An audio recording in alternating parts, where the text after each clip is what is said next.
श्री परमात्मने नमः। अथ षष्ठोऽध्यायः आत्मसंयमयोग। श्री भगवानुवाच अनाश्रितः कर्मफलं कार्यं कर्म करोति यः स सन्न्यासी च योगी च न निरग्निर्न चाक्रियः।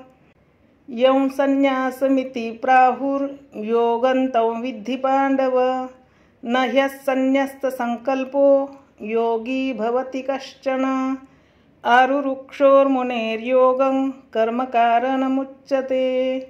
योगारूढस्य तस्यैव शमः कारणमुच्यते।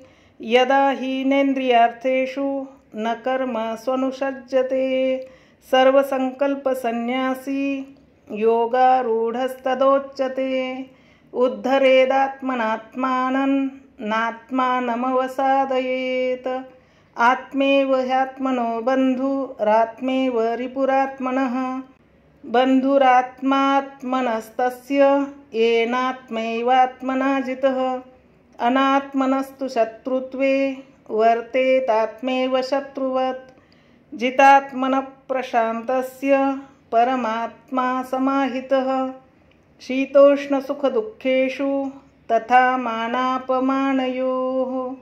ज्ञानविज्ञानतृप्तात्मा कूटस्थो विजितेन्द्रियः। युक्त इत्युच्यते योगी समलोष्टाश्मकाञ्चनः। सुहृन्मित्रार्युदासीन मध्यस्थद्वेष्यबन्धुषु।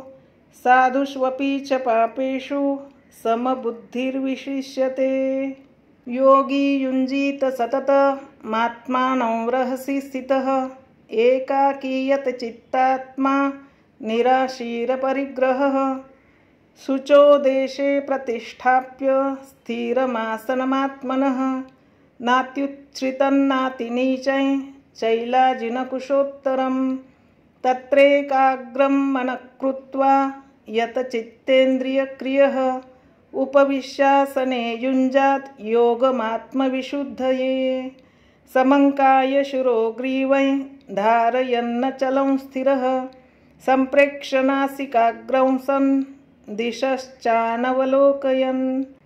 प्रशान्तात्मा विगतभिर्ब्रह्मचारिव्रते स्थितः। मनः संयम्य मच्चित्तो युक्त आसीत् मत्परः। युञ्जन्नेवं सदात्मानं योगी नियतमानसः। शान्तिर्निर्वाणपरमां मत्संस्थामधिगच्छति। नात्यश्नतस्तु योगोऽस्ति न चैकान्तमनश्नतः। न चातिस्वप्नशीलस्य जाग्रतो नैव चार्जुन। युक्ताहारविहारस्य युक्तचेष्टस्य कर्मसु युक्तस्वप्नावबोधस्य योगो भवति दुःखः। यदा विनियतञ्चित्तमात्मन्येवावतिष्ठते निःस्पृहः सर्वकामेभ्यो युक्त इत्युच्यते तदा।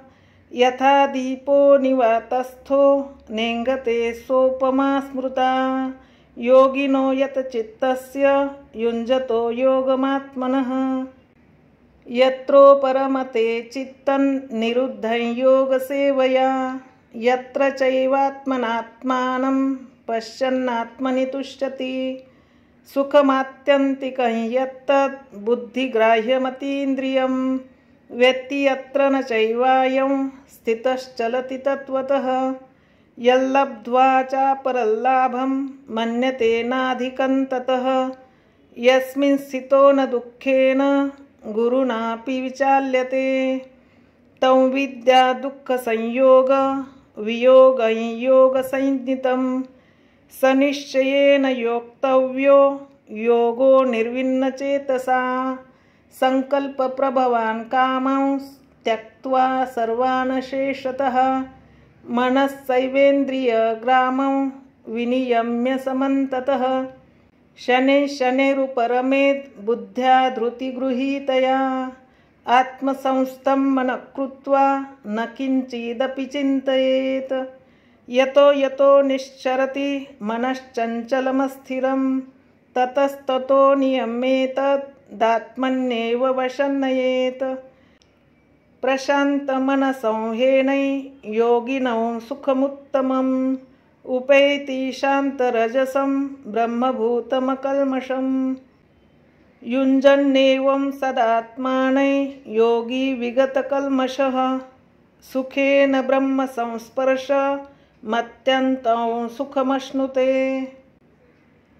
सर्वभूतस्थमात्मानं सर्वभूतानि चात्मनि ईक्षते योगयुक्तात्मा सर्वत्र समदर्शनः यो मां पश्यति सर्वत्र सर्वं च मयि पश्यति तस्याहं न प्रणश्यामि स च मे न प्रणश्यति सर्वभूतस्थितं यो मां भजत्येकत्वमास्थितः सर्वथा वर्तमानोऽपि स योगी मयि वर्तते आत्मौपम्येन सर्वत्र समं पश्यति योऽर्जुन सुखं वा यदि वा दुःखं स योगी परमो मतः अर्जुन उवाच योऽयं योगस्त्वया प्रोक्तः साम्येन मधुसूदन एतस्याहं न पश्यामि चञ्चलत्वास्थितिं स्थिराम् चञ्चलं हि मनः कृष्ण प्रमाथि बलवद्दृढं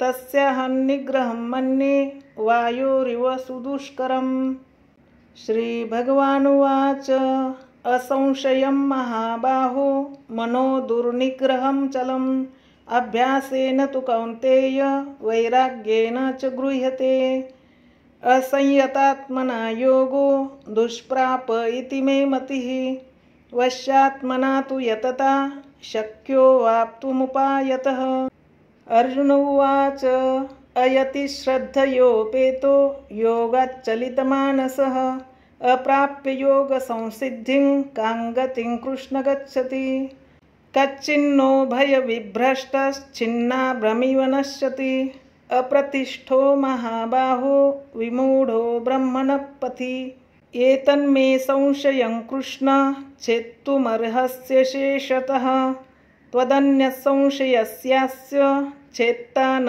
ह्युपपद्यते श्रीभगवानुवाच पार्थ नैवेह नामुत्र विनाशस्तस्य विद्यते न हि कल्याणकृतकश्चित् दुर्गतिं तात गच्छति प्राप्य पुण्यकृताल्लोका नुषित्वा शाश्वती समाः शुचीनां श्रीमताङ्गेः योगभ्रष्टोऽभिजायते अथवा योगिनामेव कुले भवति धीमताम् एतद्धि दुर्लभतरल्लोके जन्म यदीदृशम् तत्र तं बुद्धिसंयोगं लभते पौरदेहिकम् यतते च ततो भूयः संसिद्धो कुरु नन्दन पूर्वाभ्यासेन तेनैव ह्रियते ह्यवशोऽपि सः जिज्ञासुरपि योगस्य शब्दब्रह्माति वर्तते प्रयत्नाद् यतमानस्तु योगी संशुद्ध किल्बिषः